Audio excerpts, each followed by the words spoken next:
Hi అండి. నాకు ఈ లైస్ అయితే వేయమని చెప్పి కస్టమర్ అయితే తీసుకొచ్చుకున్నారండి. నెక్ ఇంతకుముందు షార్ట్ వీడియోనైతే అప్లోడ్ చేసిన కదా, షోల్డర్ల దగ్గర ఒక చిన్న టిప్ చెప్పిన, రెండు ఈక్వల్గా వచ్చేటట్టు నేను ఇప్పుడు లైస్ అయితే అటాచ్ చేస్తున్నాను.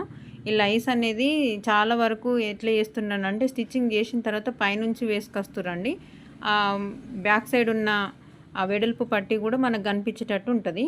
నేను వేసే పద్ధతి వేస్తున్నా చూడండి, మీకేమన్నా యూజ్ అవుతుందేమో అని చెప్పేసి వీడియో షేర్ చేస్తున్నాను. లైనింగ్ పార్ట్కి మనం పైపింగ్ లోడింగ్ పద్ధతిలో మనం పైపింగ్ ఏ రకంగా అయితే చేస్తామో ఆ రకంగా ఈ లైస్ని అనేది అటాచ్ చేయండి. ఇప్పుడు నేను వీడియోలో చూపిస్తున్నట్టు నార్మల్గా నెక్ ఫల్టాయించినప్పుడు మనం పైపింగ్ చేసేటప్పుడు ఎలా అయితే ఫల్టైన్ చేస్తామో ఆ రకంగా ఫల్టాయించండి. చిన్న చిన్న కచ్చకలు అయితే పెట్టుండి.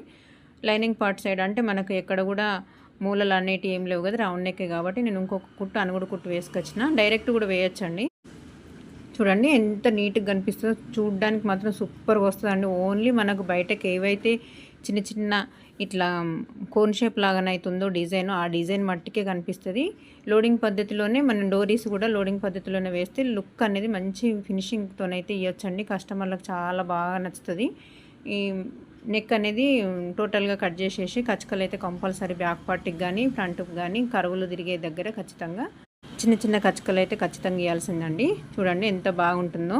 ఈ నెక్ ఇలా స్టిచ్ చేసి చూడండి, పర్ఫెక్ట్గా వస్తుంది. మనం బయట ఎంబ్రాయిడింగ్ చేసిన డ్రెస్సెస్ తీసుకొచ్చుకున్నప్పుడు కూడా చాలా వరకు అయితే ఈ లైస్ అయితే ఇట్లనే వేస్తారండి. కానీ దాదాపుగా నేను ఎక్కువ మటుకు చూసినా వాళ్ళని పైనుంచి వేసుకొస్తారు, అది కరెక్ట్ కాదండి. ఇలా షోల్డర్ల దగ్గర చూసిండ్రా, ఇప్పుడు నేను ఇంతకుముందు చెప్పిన టిప్ ఫాలో అయినా కాబట్టి షోల్డర్ల దగ్గర ఈక్వల్గా వచ్చింది. ఆ ఖర్చు అనేది కనిపించకుండా మూలల దగ్గర కొంచెం కట్ చేస్తే పర్ఫెక్ట్గా కనిపిస్తుంది.